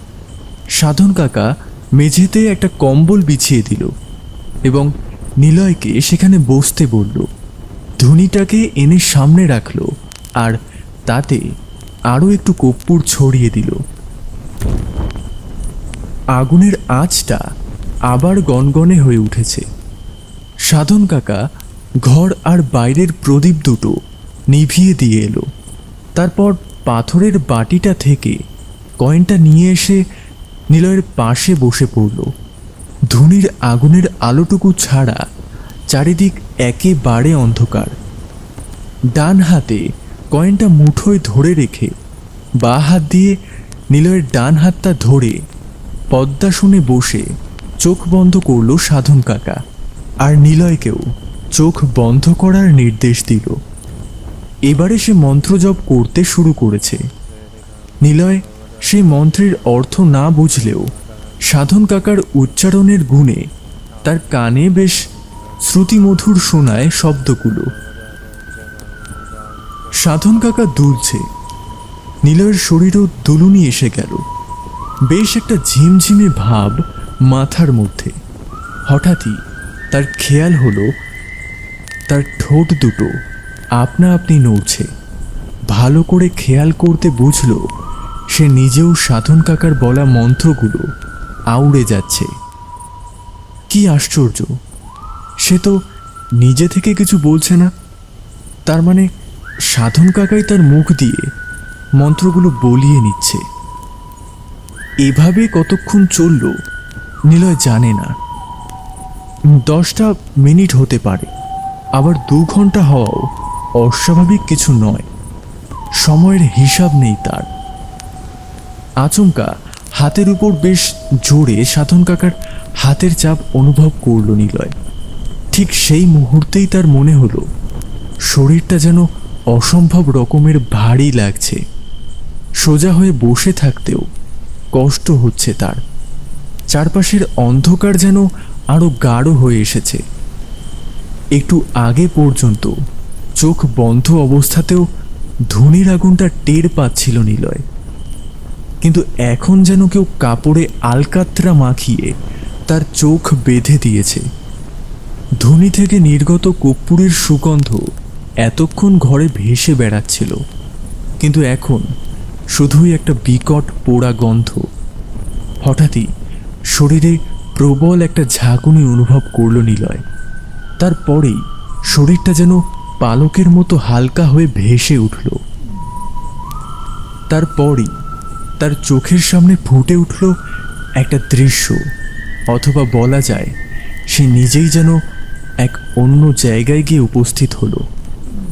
একটা বহু পুরনো ভাঙাচোরা মন্দির। বট গাছের ঝুড়ি নেমে এসেছে এদিক ওদিক থেকে। সেই মন্দিরের ভিতরে কাদের যেন দেখতে পাওয়া যাচ্ছে। করুণ সুরে কান্নার আওয়াজ ভেসে আসছে। নিলয় বুঝতে পারছে না সে এখন কি করবে। এমন সময় ডান হাতে আবারও টান পড়ায় পাশ ফিরে তাকায় সে, দেখে সাধন কাকা তার হাত ধরেই দাঁড়িয়ে আছে। যা ঘটবে চুপচাপ দেখে যাবি, কোনো অন্যায় কিছু দেখলেও বাধা দিতে যাবি না। আমরা ভূতকালে প্রবেশ করেছি, এখানে যা ঘটতে দেখবি সেগুলো আগেই ঘটে গেছে, তাই সেগুলোর কোনো পরিবর্তন করা সম্ভব নয়। আর বাধা দিতে গেলে কি হবে? উফ, বড্ড প্রশ্ন করিস। এখানে কিছুই হবে না, শুধু মন্ত্রের শক্তি কেটে গিয়ে তুই আবার বর্তমানকালে ফিরে যাবি। যা দেখতে এসেছিস সেটা আর দেখতে পাবি না। এখন চুপচাপ আয় আমার সঙ্গে। নিলয় সাধন কাকার সঙ্গে সঙ্গে এমন একটা জায়গায় গিয়ে দাঁড়ালো যেখান থেকে মন্দির চত্বরটা একেবারে স্পষ্ট দেখা যাচ্ছে। ঠিক মাঝখানে একটা হোমকুণ্ড, এবং তাতে ঘৃতাহুতি দিচ্ছে জটাজটিধারী রক্তাম্বর পরিহিত এক তান্ত্রিক। তার চেহারায় উগ্রতার ছাপ স্পষ্ট, চোখ দুটো রক্তবর্ণ, মুখের বলিরেখায় নিষ্ঠুরতার ছাপ। এমন মানুষকে দেখে ভক্তি নয়, ভয়ের উদ্রেক ঘটে। করুণ সুরে কান্নার আওয়াজটা এখনো ভেসে আসছে, তবে কোথা থেকে আসছে বোঝা যাচ্ছে না। ঘৃতাহুতি সমাপ্ত হলে তান্ত্রিক বাজখাই গলায় চেঁচিয়ে ওঠে, কে আছিস? যা, নিয়ে যায় মেয়েটাকে, ওর বলির সময় হয়ে গেছে। এক্ষুনি আনছি। বলে তান্ত্রিকের দুজন চেলা মন্দিরের এক অন্ধকার কক্ষে প্রবেশ করল। একটু পরেই তারা একটি সদ্য যুবতী নারীর দুই হাত আর দুই পা ধরে বাইরে নিয়ে আসলো। তাকে দেখে অচৈতন্য মনে হলেও কাছে এলে বোঝা গেল তার হুঁশ আছে। এতক্ষণে নিলয়ের চোখ গেছে সিঁদুর লেপা হাড়ি কাঠটার দিকে। চেলা দুজন মেয়েটিকে ওই হাড়ি কাঠের সামনে নিয়ে গিয়ে বসালো। মেয়েটির চোখ দুটো বলে দিচ্ছে যে তাকে কোনো মাদক দ্রব্য দিয়ে নেশাচ্ছন্ন করে রাখা আছে। সম্ভবত সে বোঝার অবস্থায় নেই যে এখানে ঠিক কি হচ্ছে। সে ঘাড়টাও সোজা করতে পারছে না। দুই হাতে ভর দিয়ে সে সামনের দিকে ঝুঁকে বসে আছে। নিলয় খেয়াল করল মেয়েটির গায়ের রং বেশ চাপা হলেও তার মুখটা বড়ই মায়াময়। টানা টানা দুই চোখ, বড্ড নিষ্পাপ তার চেহারা। তান্ত্রিক দুর্বোধ্য ভাষায় মন্ত্রোচ্চারণ করতে করতে এগিয়ে যাচ্ছে মেয়েটির দিকে। তার হাতে একটা মস্ত বড় খাড়া। নিলয়ের শরীরটা কেঁপে উঠল। তান্ত্রিক ওই মেয়েটার বলি দিতে চলেছে। বুকের ভেতরটা মোচড় দিয়ে উঠছে এই জঘন্য নিষ্ঠুর দৃশ্যটা দেখে। চেলা দুজন দুদিক ধরে রেখে মেয়েটাকে হাড়ি কাঠের মধ্যে গলা দিতে বাধ্য করল। কাঁদছে মেয়েটা, বড়ই করুণ সেই সুর। তার দু চোখ থেকে অঝরে জল নেমেছে। মেয়েটা নিশ্চয়ই বুঝতে পারছে সব, তবু প্রতিরোধ করার সামর্থ্য তার নেই। শেষবারের মতো চোখ তুলে ওই তান্ত্রিকের কাছে হয়তো নীরবে প্রাণ ভিক্ষা করতে চাইল সে, কিন্তু তাকে বিন্দু মাত্র সময় না দিয়ে সবেগে খাড়াটা উঁচু করে ধরল তান্ত্রিক। তারপর মুহূর্তের মধ্যেই সেটা নেমে এলো মেয়েটার মাথার উপর, আর সজোরে চিৎকার করে উঠল নিলয়। প্রবল এক ঝটকায় কেউ যেন তাকে নামিয়ে আনলো নিচের দিকে। সে চোখ বড় বড় করে দেখল সে সাধন কাকার ঘরেই বসে আছে। সামনে এখনো ধিকি ধিকি করে জ্বলছে ধুনির আগুন। দীর্ঘক্ষণ অন্ধকারে থাকলে যেমন চোখ সয়ে যায়, সেভাবেই অন্ধকার ঘরটাকে বেশ ভালোভাবেই দেখতে পাচ্ছে সে। সাধন কাকা তাকে আগেই সাবধান করেছিল, তবু সে কৌতূহল বশতই নিজের চোখে দেখতে চেয়েছিল সব। কিন্তু এই রকম ভয়ঙ্কর নিষ্ঠুর দৃশ্য দেখার জন্য সে হয়তো মানসিকভাবে প্রস্তুত ছিল না। একটা চাপা দীর্ঘশ্বাস বেরিয়ে আসে নিলয়ের বুক থেকে। যতক্ষণ না সাধন কাকার ধ্যান শেষ হয় ততক্ষণ তাকে এভাবেই তার হাত ধরে বসে থাকতে হবে। হাতের কথা মনে আসতেই নিলয় অনুভব করল তার হাতের মুঠোয় থাকা সাধন কাকার হাতটা যেন বড্ড ঠান্ডা আর শীর্ণকায় বলে মনে হচ্ছে। এরকম তো ছিল না হাতটা। ব্যাপারটা বোঝার জন্য অন্ধকারে চোখ সইয়ে নিয়ে নিজের হাতের দিকে তাকাতেই তার হৃৎপিণ্ড যেন লাফিয়ে উঠে স্তব্ধ হয়ে গেল। কোথায় সাধন কাকা? দম বন্ধ করে নিলয় দেখছে তার হাতের মধ্যে ধরা যে হাতটা, সেটার কেবল কোনোই পর্যন্তই অংশ আছে, বাকি দেহ বলে আর কিছুই নেই। সেই হাতটুকুও কোনো পচা গলা লাশের শরীরের অংশ। জায়গায় জায়গায় চামড়া ফেটে সাদা মাংস বেরিয়ে এসেছে। নিলয়ের পেটের মধ্যে এমন গুলিয়ে উঠল যে সে হুড়হুড় করে বমি করে দিল। অবশ্য খালি পেটে থাকায় জল ছাড়া আর কিছুই উঠল না। তবু হাতটা ছেড়ে দিল না সে, কারণ সাধন কাকার সাবধান বাণী এখনও তার মাথার মধ্যে ঘুরছে। যাই ঘটে যাক না কেন, নিলয় যেন তার হাত না ছাড়ে। মনে মনে ইষ্টনাম জপ করতে থাকলো সে। নিজেকে বিশ্বাস করাতে চাইছে যে সে যা দেখেছে তা তার চোখের ভুল। একবার সে সাধন কাকার কথা অমান্য করে ফেলেছে, দ্বিতীয়বার আর সে সেই ভুল করবে না। যা হয়ে যাক, ওই হাত সে ছাড়বে না। এইভাবেই এক মনে ঈশ্বরকে ডাকতে ডাকতে কত সময় পার হলো বুঝতে পারল না নিলয়। একটা ঘোরের মধ্যে চলে গেল সে। সম্মিত ফিরল সাধন কাকার ডাকে। নীলু, এই নীলু, চোখ খোল। নিলয় চোখ মেলে তাকালো। পাশে সাধন কাকাই বসে আছে। তবু তার মন থেকে সন্দেহ গেল না বলে সে তার হাত ছাড়ল না। কি রে, ভয় পেয়েছিস নাকি খুব? মাথা নাড়ল নিলয়। তো তুমি সত্যি এসেছো? আমি তো এখানেই ছিলাম। না মানে একটু আগে তো ছিলে না। তুই যে ভয় পেয়েও হাতটা ছেড়ে দিসনি তাই রক্ষে। তখন তো এত সাবধান করার সত্ত্বেও চিৎকার করে উঠলি, তাই জন্যেই তো এভাবে ফিরে আসতে হলো তোকে। আর কোনো দ্বিধা রইল না নিলয়ের মনে। এটা সাধন কাকাই। ভূতকালে গিয়ে তার আর সাধন কাকার মধ্যে কি কথা হয়েছিল তা বর্তমানকালে আটকে থাকা প্রেতের পক্ষে জানা সম্ভব নয়। এবারে তাহলে হাত ছেড়ে দিই? হ্যাঁ, বলে নিজেই সে নিলয়ের হাতটা ছেড়ে দিল। তারপর উঠে গিয়ে আবার প্রদীপগুলো জ্বালিয়ে এলো। মৃদু আলোয় ভরে গেল ঘরটা। নিলয় লক্ষ্য করল সাধন কাকার মুখটা বড্ড করুণ দেখাচ্ছে। সেই কিছু জিজ্ঞেস করার আগেই সাধন কাকা বলে উঠল, অন্ধবিশ্বাস আর মোহে পড়ে মানুষ যে কত বড় পাপ করতে পারে তা ধারণার বাইরে। বড্ড কষ্ট হচ্ছে রে নীলু।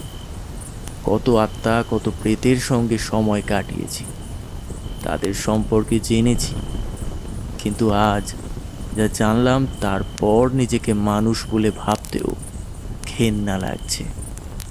একজন বাবা বা মা কি করে নিজের সন্তানকে বলি দিতে রাজি হতে পারে? অনেক যন্ত্রণা পেয়েছে মেয়েটা। শরীরের কনটের চেয়ে মনের কষ্ট যে আরো সাংঘাতিক। নিলয় অবাক হয়ে উঠল। মেয়েটাকে ওর নিজের মা বাবা বলে দিতে চেয়েছে? তাহলে আর বলছি কি? কাকা, তুমি কি দেখেছো আমায় বলো। আমার যে বিশ্বাসই হচ্ছে না। প্রথমটায় আমারও বিশ্বাস হয়নি, কিন্তু মেয়েটাকে বলি দেওয়ার পর ওই শয়তান তান্ত্রিক একটা তামার মুদ্রায় ওর রক্ত মাখিয়ে সেটা একটা কলসিতে রেখে ওর চেলাদের নির্দেশ দেয় সেটাকে ওই মেয়েটার মা বা বাবাকে দিয়ে আসতে, আর বলতে রাত্রে শোয়ার আগে যেন ওই কলসির কাছে নিজেদের মনস্কামনা জানায় তারা। তাহলেই তাদের সব সমস্যার সমাধান হয়ে যাবে। এটা শোনার পর আমার মনে হয় আমাকে আর একটু অতীতে যেতে হবে। তাই আরও কিছুটা সময় পিছিয়ে গেলাম আর জানলাম মেয়েটার নাম মালিনী। ঘন কৃষ্ণবর্ণ চামড়া নিয়েই এই পৃথিবীতে এসেছিল সে। গায়ের রঙের কারণে আত্মীয় স্বজনের কাছে ছোট থেকেই জুটেছিল অবহেলা আর ঘেন্না। উপরন্তু কয়েক বছর পর যখন তার ছোট্ট ভাই জন্মালো, ফুটফুটে সুন্দর চেহারা নিয়ে, সে যেন মা বাবার কাছেও চক্ষুশূল হয়ে উঠল। তবু কারোর বিরুদ্ধে তার মনে কোনো বিদ্বেষ ছিল না। বড্ড সরল সহজ ছিল মেয়েটা। কিন্তু তার ভাইয়ের যখন বছর 16 হলো, তখন জানা গেল ছেলেটার শরীরে বাসা বেঁধেছে দুরারোগ্য কর্কট রোগ। তার চিকিৎসার জন্য প্রচুর অর্থের প্রয়োজন। মালিনীদের নিম্ন মধ্যবিত্ত পরিবার ওই টাকা জোগাড় করতে গিয়ে নিজেদের মাথার উপরে ছাদটুকুও বেচে দিল। তাতেও চিকিৎসার খরচ কুলিয়ে উঠল না। ছেলেকে বাঁচাতে মন্দির, মসজিদ, তাবিজ, তান্ত্রিকের কথায় রাজি হয়। তাহলে তারা প্রচুর অর্থের মালিক হবে। ফলে ছেলের চিকিৎসা করতেও আর কোনো অসুবিধা হবে না। কিন্তু তার জন্য তাদেরকে কিছু ত্যাগ করতে হবে। ছেলের জীবন বাঁচাতে গেলে মেয়ের জীবন উৎসর্গ করতে হবে তাদের ওই তান্ত্রিকের কাছে। প্রথমটায় তারা রাজি হয়নি, কিন্তু দিনে দিনে যখন তাদের ছেলে আরও অসুস্থ হয়ে পড়তে লাগলো, তখন তারা তান্ত্রিকের বলা কথাগুলো ভাবতে লাগলো। মা বাবা হয়ে নিজেদের অপত্য স্নেহকে দাড়িপাল্লায় মাপতে লাগলো। নিশ্চয়ই বুঝতে পারছিস কার পাল্লা বেশি ভারী হয়েছিল। ছি, মানুষ এতটা নীচ হতে পারে? কোনো বাবা মা কি কোনোদিন এত নিষ্ঠুর হয়? হয় রে, সব হয়। আমাদের সমাজে ছেলেকে বংশের প্রদীপ আর মেয়েকে পরের বাড়ির সম্পত্তি বলেই তো মনে করা হয়। ওরাও তো সেইভাবেই বিচার করেছিল। ছেলে বেঁচে থাকলে তাদের শেষ বয়সে অবলম্বন হবে, আর মেয়ে সে তো পরের ঘরে যাবে। তার উপর এখন যা গায়ের রং, তাকে বিয়ে দিতে গেলেও প্রচুর পণ দিতে হবে। এমন মেয়ে থাকায় কি লাভ, এটাই তো ভেবেছিল ওরা। তার চেয়ে যদি মেয়ের প্রাণের বিনিময়ে হলেও ছেলের জীবন বাঁচানো যায়, সেটাই যে আসল লাভ। ভাবতে পারছিস নীলু, একটা মানুষের গায়ের চামড়ার রঙই তার ভবিষ্যৎ নির্ধারণ করে দিল। না না, ভাবতে পারছি না। কোনো মা বাবা কি করে এমন করতে পারে? মেয়েটাও কি তাদের নিজেদের রক্তে মাংসে গড়া সন্তান নয়? বেঁচে থাকলে সেই হয়তো তার মা বাবার অবলম্বন হতে পারত। সারাটা জীবন অনেক কষ্ট পেয়েছে মেয়েটা, কিন্তু যেদিন সে নিজের কানে শুনলো যে তার মা বাবা ভাইয়ের প্রাণ বাঁচানোর জন্য তার জীবনও কেড়ে নিতে রাজি, সেদিন মেয়েটা একেবারে পাথর হয়ে গেল। সব জেনে চাইলে হয়তো পালাতে পারত, প্রতিবাদ করতে পারত, কিন্তু নিজের মা বাবার এত বড় বিশ্বাসঘাতকতায় জীবনের প্রতি সব মায়া তার এক নিমেষে যেন উড়ে গেল। তাই যেদিন তার মা বাবা তাকে মিথ্যা বলে তান্ত্রিকের ডেরায় নিয়ে গেল, সব জেনেও সে বিনা বাধায় সেখানে চলেও গেল। তাকে প্রসাদের সঙ্গে মাদক দ্রব্য মিশিয়ে খাওয়ানো হয়, সেটাও সে জানত। তার জ্ঞান চলে যেতেই তাকে তান্ত্রিকের হাতে ছেড়ে দিয়ে চলে যায় তার মা বাবা। তান্ত্রিক পুজো পাঠ শুরু করে, কিন্তু এর মাঝেই মেয়েটার হুঁশ ফিরে আসে। আর ঠিক তখনই মৃত্যুকে সামনে আসতে দাঁড়াতে দেখে তার মধ্যে বাঁচার তীব্র আকাঙ্ক্ষা জন্ম নিল। সেই সঙ্গে প্রবল আক্রোশ জন্মালো নিজের মা বাবার উপর, যারা তাকে নিজেদের প্রয়োজনে মরার জন্য ফেলে রেখে গেছে। তাদের জন্য কেন সে নিজের প্রাণ দেবে? কিন্তু নেশার প্রভাবে সেখান থেকে পালানোর শক্তি ছিল না তার দেহে। অবশ্য সে চেষ্টা করলেও কোনো লাভ হতো না। তান্ত্রিকের চেলারা তাকে সর্বক্ষণ পাহারা দিয়ে যাচ্ছিল। অসহায় মেয়েটা চোখের জলে বুক ভাসানো ছাড়া আর কিছু করার ছিল না। বলির সময় যখন তান্ত্রিক তার গলায় খাড়ার গোপ বসাতে যাবে, তখন শেষ মুহূর্তের জন্য সে একবার কাতর অনুরোধে তাকিয়েছিল তান্ত্রিকের দিকে প্রাণ ভিক্ষা চাওয়ার জন্য, কিন্তু বাঁচতে পারল না সে। মৃত্যুর পর তার বিদেহী আত্মাকে মন্ত্রের মাধ্যমে ওই কয়েনের সঙ্গে বেঁধে দিয়েছিল তান্ত্রিক, কিন্তু তাকে সে পুরোপুরি বশ করতে পারেনি। তার ফল হাতে নাতে পেয়েছিল ওই পরিবার। প্রতিশোধের আগুনে তখন জ্বলছে সেই প্রেতাত্মা। সেই রাতে মালিনীর বাবা তান্ত্রিকের পাঠানো কলসের কাছে নিজের মনস্কামনা জানিয়ে শুয়ে পড়ে, আর পরের দিন ওই কলসের মুখে বাঁধা কাপড় সরিয়ে দেখে সেটা পূর্ণ হয়ে আছে অজস্র স্বর্ণ মুদ্রায়। আরও স্বর্ণ মুদ্রায় পাওয়ার আশায় সে পরের দিন আবার সেই কলসের কাছে নিজের প্রার্থনা জানালো। সে পেল এক ভয়ানক স্বপ্ন দেশ, আর তার ফলস্বরূপ একে একে প্রাণ গেল তার স্ত্রী আর ছেলের। সে নিজেও মানসিক ভারসাম্য হারিয়ে ফেলল। ওই অবস্থাতেই একদিন তার কাছ থেকে ওই কয়েনটা অন্য একজনের হাতে গিয়ে পড়ে। এভাবেই সেটা একের পর এক হাত বদল হতে হতে অবশেষে তোর কাছে এসে পড়ে। বহু মানুষের রক্ত লেগে আছে ওই কয়েনে। মালিনী এখন রক্ত পিপাসী এক পিশাচে পরিণত হয়েছে, যে মানুষের মনের লোভকে আশ্রয় করে নিজের রক্ত পিপাসা মেটায়। কাকা, এবারে তুমি কি ওকে মুক্তি দিতে পারবে তো? পারতেই হবে। জোর গলায় বলে উঠল সাধন কাকা। আর ওই তান্ত্রিক, সে কি এখনো বেঁচে আছে? মাথা নাড়ে সাধন কাকা। ওকে কেন মারতে পারেনি মালিনী? ওই তো আসল অপরাধী। যতদিন না কয়েনটা ওই তান্ত্রিকের কাছে পৌঁছায় ততদিন পর্যন্ত মালিনী ওর কোনো ক্ষতি করতে পারবে না। দীর্ঘশ্বাস ছাড়ে নিলয়। বুঝলাম, কিন্তু তাই বলে ওর কি কোনো শাস্তি হবে না? আলবাত হবে।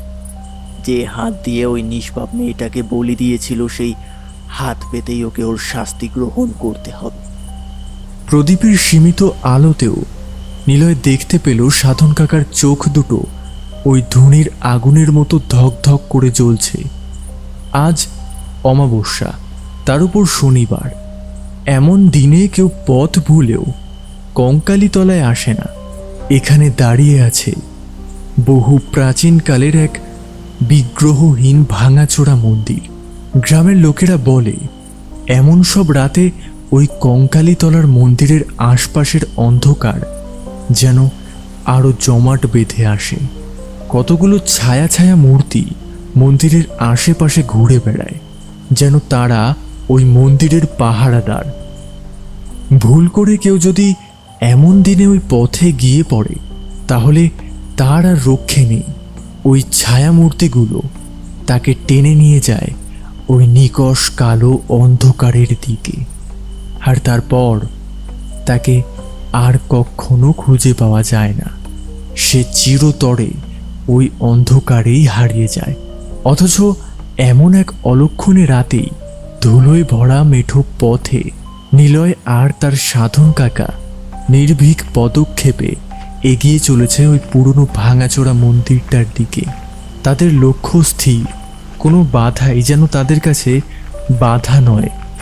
দীর্ঘক্ষণ অন্ধকারে চলতে চলতে এখন আর সামনে দেখতে কোনো অসুবিধা হচ্ছে না নিলয়ের। তারা যখন মন্দিরের প্রায় কাছাকাছি চলে এসেছে, একটা রাত চড়া পাখি চিৎকার করতে করতে তাদের মাথার উপর দিয়ে উড়ে গেল। ঠিক তখনই নিলয়ের চোখে পড়ল ভাঙা মন্দিরটার গায়ে সেটে থাকা ছায়াগুলো যেন একটু একটু করে নড়ে চড়ে উঠছে। তাদের আকৃতি কিছুটা মানুষের মতো হলেও শরীরগুলো অস্বাভাবিক লম্বাটে গড়নের। আরেকটু কাছে যেতে বোঝা গেল বাদুড়ের মতো উল্টো হয়ে ঝুলছে সেগুলো। ক্রমশ মন্দিরের গাত্রদেশ ছেড়ে শূন্যে ভাসতে ভাসতে এগিয়ে আসছে তারা। তাদের কোনো চোখ কান কিছুই নেই। নাকের পরিবর্তে আছে শুধু দুখানা কালো ছিদ্র, আর মুখগুলো আড়াআড়ি চিড়ে ফেলা। কুৎসিত একটা হাসি বাতাসে কিসের ঘ্রাণ টানতে টানতে এগিয়ে আসছে সেই অপার্থিব জীবগুলো। তাদের সাপের শিগের মতো হাসি মানুষের শরীরের রক্ত এক নিমেষে জল করে দিতে পারে। মনে আছে তো কি বলেছিলাম? তোর কবচ যতক্ষণ তোর কাছে আছে কেউ তোর কোনো ক্ষতি করতে পারবে না, ভয় পাস না। একেবারে যে ভয় লাগছিল না এমন নয়, তবু নিলয় বুকে জোর এনে বলল, আজ আর কোনো কিছুতেই ভয় পাবো না আমি। যে কাজ করতে আমরা এত দূর থেকে এখানে এসেছি, তুমি নিশ্চিত থাকো এবারে আর কোনো ভুল করবো না। দুজনে যতই সামনে এগোতে লাগলো, তাদের চারপাশে ভিড় করে আসতে থাকলো ওই ছায়া ছায়া প্রেত মূর্তিগুলো, কিন্তু কেউ তাদেরকে স্পর্শ পর্যন্ত করতে পারল না। তাদের দুজনকে যেন এক অদৃশ্য বলয় ঘিরে রেখেছে, যা অতিক্রম করার ক্ষমতা ওদের নেই। অবশেষে মন্দিরের সামনে এসে দাঁড়ালো তারা। মন্দিরটা ভাঙাচোরা হলে কি হবে, প্রবেশ পথের ভারী দরজাটা এখনো যথেষ্ট মজবুত। নিলয় হাত দিয়ে পাল্লাটা ঠেলতে যেতেই সাধন কাকা তাকে বাধা দিল। তারপর ডান হাত দিয়ে বাতাসে কাটাকুটি চিহ্ন আঁকতে আঁকতে বিড়বিড় করে মন্ত্র পড়তে শুরু করলো। হঠাৎই প্রচণ্ড জোরে কড়কড় শব্দ করতে করতে দরজাটা হাট করে খুলে গেল। দেখা গেল মন্দিরের চত্বরের ঠিক মাঝখানে হোমকুণ্ডের সামনে বসে থাকা উগ্র চেহারার সেই তান্ত্রিক বিস্ফারিত দৃষ্টিতে তাকিয়ে আছে তাদের দিকে। তার মন্ত্রপাঠ থেমে গেছে। কে তুই নরধম? কোন সাহসে তুই আমার পুজোয় বাধা দিতে এলি? আমার মন্ত্র বলে আটকানো গতি তুই ভেঙে দিলি? আঙুল তুলে হুঙ্কার দিয়ে বলে উঠল তান্ত্রিক। সাধন কাকা তাতে বিন্দু মাত্র বিচলিত হলো না। সে ধীরে ধীরে সামনে এগোতে লাগলো, আর তার পিছন পিছন নিলয়। উত্তর দিচ্ছিস না যে? বল, কে তুই? এখানে কেন এসেছিস? কি চাস তুই? সাধন কাকা এবারেও কোনো উত্তর দিল না, বরং শূন্যে হাত তুলে আঁকিবুকি কাটতে কাটতে স্থির দৃষ্টিতে তাকিয়ে থাকলো আকাশের দিকে। হঠাৎ মন্দিরের বাইরে থেকে বহু কণ্ঠের সমস্বর চিৎকার ভেসে উঠল, যেন একসঙ্গে শয়ে শয়ে প্রেতাত্মা পৈশাচিক উল্লাসে হর্ষধ্বনি দিয়ে উঠল। সেই বীভৎস শব্দে তান্ত্রিক চমকে উঠে তাকিয়ে থাকলো বাইরের দিকে। সাধন কাকা এবারে বজ্র গম্ভীর স্বরে বলে উঠল, ওদের মুক্তি দিলাম। বহু বছর ধরে তুই ওদেরকে এই স্থানে আটকে রেখেছিস, কিন্তু আজকের পর তোর আর ওদেরকে প্রয়োজন হবে না। এতক্ষণে তান্ত্রিক বুঝতে পেরেছে যে তার সামনে দাঁড়িয়ে থাকা এই লোকটা কোনো সাধারণ মানুষ নয়। তার ক্ষমতা তান্ত্রিকের চেয়ে বহু গুণ বেশি। তাই তো তান্ত্রিকের মন্ত্র বলে বাঁধা দরজা সে অনায়াসেই খুলতে পেরেছে। তার এত কালের বশীভূত পিশাচদের এক নিমেষে মুক্ত করে দিতে পেরেছে। তান্ত্রিক হাত জোর করে সামনে এগিয়ে এলো। আমায় ক্ষমা করবে, আমি আপনাকে চিনতে পারি। আপনি নিশ্চয়ই কোনো উচ্চকোটির সাধু পুরুষ। আপনার ক্ষমতা আমি নিজের চোখে দেখলাম। আপনার সামনে আমি কিছুই না। দয়া করে বলুন, বলুন আপনি আমার কাছে কেন এসেছেন? আমি এসেছি তোর মনস্কামনা পূর্ণ করতে। এত বছর ধরে যে সাধনায় তুই সিদ্ধ লাভ করতে পারিসনি, আজ তোর সেই সাধনা পূর্ণ হবে। অমর হতে চাস তুই, তাই তো? মৃত্যুবরণ না করেই এই জরাগ্রস্ত শরীর ছেড়ে সজ্ঞানে নতুন দেহে প্রবেশ করতে চাস। তাই জন্যই তো মালিনী নামের মেয়েটিকে এই মন্দিরে নরবলি দিয়েছিলি তুই। পেরেছিস কি সফল হতে? হয়েছে কি সেই সিদ্ধি লাভ? সঠিক গুরুর পথ নির্দেশ ছাড়া কেউ এই সাধনায় সিদ্ধি লাভ করতে পারে না। আমি হলাম তোর সেই গুরু। আমার শরীর একজন যুবকের হতে পারে, কিন্তু আমার আত্মা বহু প্রাচীন। 300 বছর ধরে আমি একের পর এক মানব দেহ পরিবর্তন করেছি। এখন তুই বল, তুই কি চাস? আমাকে গুরু মেনে সাধনায় সিদ্ধি লাভ করবি, নাকি আমি এই মুহূর্তে আমার শিষ্যকে নিয়ে এই স্থান ত্যাগ করে চলে যাব? সাধন কাকার কথা শুনতে শুনতে তান্ত্রিকের চোখ দুটো বিস্ফারিত হয়ে উঠল। সে কাঁপতে কাঁপতে দুই হাত বুকের কাছে জড়ো করে বলে উঠল, আপনি মানুষ না, ঈশ্বর। আপনি অন্তর্যামী, আপনি ত্রিকালদর্শী। আজ থেকে আমি আপনাকে আমার গুরু মানলাম, সন্ন্যাসী মহারাজ। বলুন আমায় কি করতে হবে? সাধন কাকা যে প্রশ্নেরই অপেক্ষায় ছিল তা ভালো করেই জানে নিলয়। ওই ভণ্ড তান্ত্রিকের খেলা শেষ হতে আর দেরি নেই। সাধন কাকা বলেছিল তান্ত্রিক তার প্রাপ্য শাস্তি নিজে হাত পেতে গ্রহণ করবে। এবারে তার সময় হয়ে এসেছে। সাধন কাকা তার মুষ্টিবদ্ধ হাত তান্ত্রিকের দিকে বাড়িয়ে ধরে বলল, এই নে, এইটা নিলেই তোর সিদ্ধি লাভের রাস্তা খুলে যাবে। এটা দেওয়ার জন্যই তো আমি এত দূর থেকে তোর কাছে এসেছি। নে ধর, দেরি করিস না। নিলয় এক দৃষ্টে তাকিয়ে থাকলো তান্ত্রিকের দিকে। ওই শয়তানটার শেষ পরিণতি স্বচক্ষে দেখার জন্যেই তো সে সাধন কাকার সঙ্গে এখানে এসেছে। হঠাৎই যেন তার বড্ড শীত শীত লাগতে আরম্ভ করল। চারপাশের অন্ধকার যেন আরো গাঢ় হয়ে আসছে, যেন ঘুটঘুটে কালো ধোঁয়ায় ঢেকে যাচ্ছে সব। হোমকুণ্ডে জ্বলতে থাকা আগুনের আলোয় নিলয়ের চোখে পড়ল জমাট বাঁধা অন্ধকার যেন ক্রমশ একটা চেহারার আকার নিচ্ছে। দেখতে দেখতে সেটা একটা ভয়ঙ্কর প্রেত মূর্তির অবয়ব ধারণ করল। দুই হাতে সে তুলে ধরে আছে নিজের কাটা মুন্ডুটা।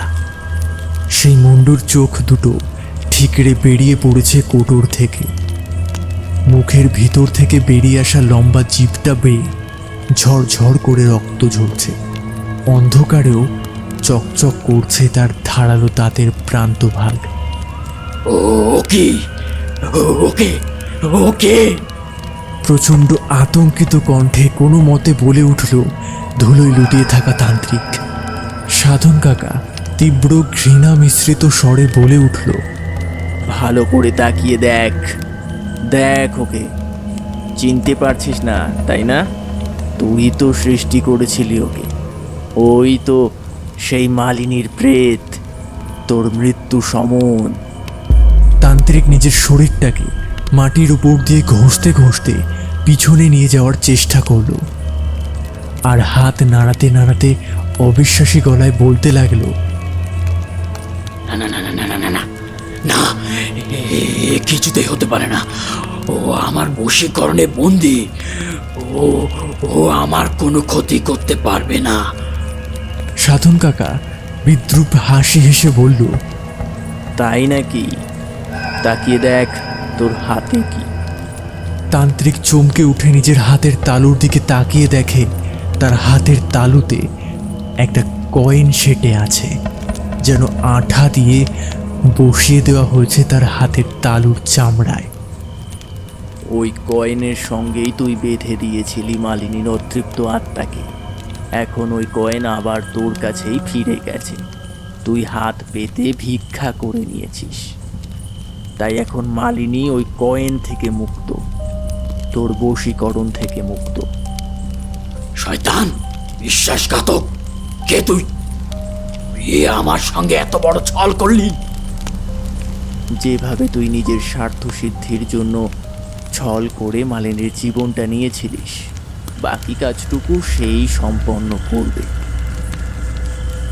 নরবলি নিবি না তুই? রক্ত চাই আমার, তাজা তাজা রক্ত, গরম নোদ্দা রক্ত। আমার তেষ্টা পেয়েছে, ভীষণ তেষ্টা। চোখের পলক ফেলতেই সেই ভয়ঙ্কর অবয়ব কালো ধোঁয়ার আকার ধারণ করে হুড় করে ঢুকতে শুরু করে তান্ত্রিকের গলার ভিতর। তার চোখ দুটো ঠিকরে বেরিয়ে আসছে, শরীরটা যেন শক্ত কাঠ হয়ে গেছে। ধোঁয়াটা সম্পূর্ণভাবে তান্ত্রিকের শরীরের ভিতর প্রবেশ করে যেতেই স্থির হয়ে থাকা শরীরটা যেন হঠাৎই টান টান হয়ে উঠে পড়ল। তারপর টলতে টলতে এগিয়ে গেল হোমকুণ্ডের দিকে। পাশেই পড়ছিল কাঠের টুকরো চেরাই করা ধারালো দা। সেই দা হাতে নিয়ে সোজা হয়ে দাঁড়ালো তান্ত্রিক। আগুনের শিখার আলোয় তার চোখ দুটো এক মুহূর্তের জন্য চকচক করে উঠল, আর পরক্ষণেই সে দায়ের কোপ বসিয়ে দিল নিজের গলায়। এক নিমিষে আড়াআড়ি ফাল হয়ে গেল তার কণ্ঠনালী, কিন্তু তার মুখে এক বিন্দুও যন্ত্রণার ছাপ ফুটে উঠল না, বরং বিকট এক পৈশাচিক উল্লাসে অট্ট হাসিতে ফেটে পড়ল সে। গলা থেকে ফিনকি দিয়ে বেরোনো রক্ত দুই হাতের অঞ্জলিতে ধারণ করে লোভাতুর দৃষ্টিতে তাকিয়ে থাকলো কিছুক্ষণ। তারপর নিজের হাতেই নিজের রক্ত সশব্দে পান করতে থাকলো। দৃশ্যটা দেখে নিলয়ের সারা শরীরের মধ্যে দিয়ে যেন বরফ শীতল স্রোত বয়ে গেল।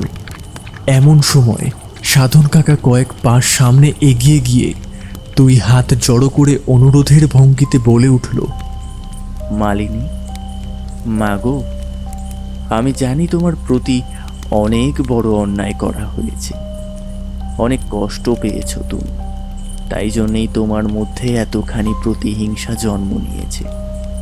কিন্তু এবারে শান্ত হও মা, তোমার অপরাধী শাস্তি পেয়েছে, এবারে তোমাকেও যে চলে যেতে হবে। অদ্ভুত ঘড়ঘড়ে শব্দে তান্ত্রিক রূপী প্রেত বলে উঠল, আমি যাব না এখান থেকে। যেতে তো তোমায় হবেই মা, তুমি না চাইলেও যেতে হবে। আমাকে শক্তি প্রয়োগ করতে বাধ্য করো না তুমি। তুমি জানো আমি কেন তোমাকে এখানে নিয়ে এসেছিলাম।